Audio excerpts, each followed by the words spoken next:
Emma stepped off the bus in Ninh Binh, the early morning mist clinging to the air.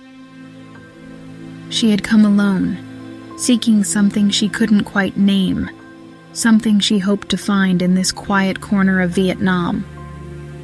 Her first stop was Hoa Lu, the ancient capital. Walking among the ruins, she felt a connection to the past, to the resilience of a place that had stood the test of time. The stone paths whispered of kings and battles long forgotten, yet it was the quiet strength of the ancient walls that spoke to her most. Sitting by a lotus pond, she closed her eyes, letting the stillness calm her restless heart.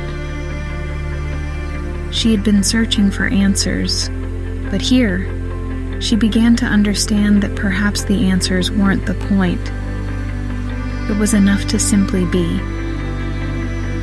Next, Emma found herself on a small boat, drifting through Tam Coc. The river wound its way through towering limestone cliffs, rice fields stretching out on either side. As the boatwoman paddled with her feet, Emma felt the weight of time slip away.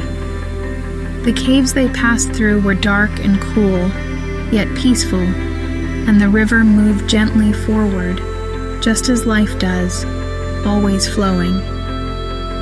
You see, life is like the river, the boatwoman said in broken English, smiling softly.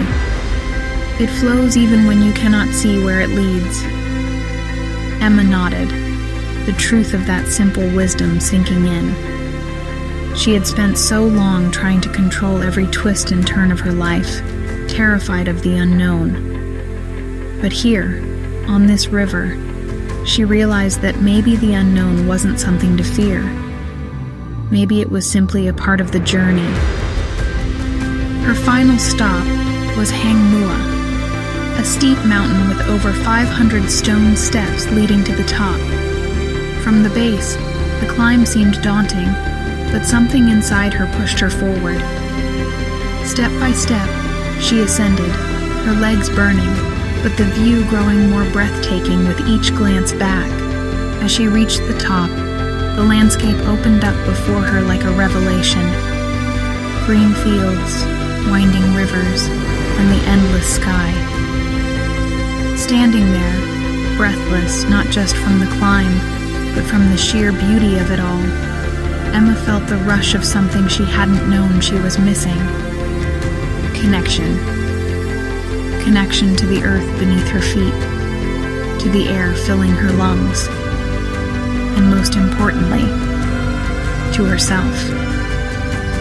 It was a feeling of alignment, of coming home to her own soul. In that moment, she understood that she had been looking outside of herself for answers, searching in jobs, relationships, and achievements for the meaning she had always carried within. As she made her way back down the mountain, Emma knew she was no longer the same person who had arrived in Ninh Binh. She hadn't found all the answers, but she had found something far more important. Herself. And that was enough.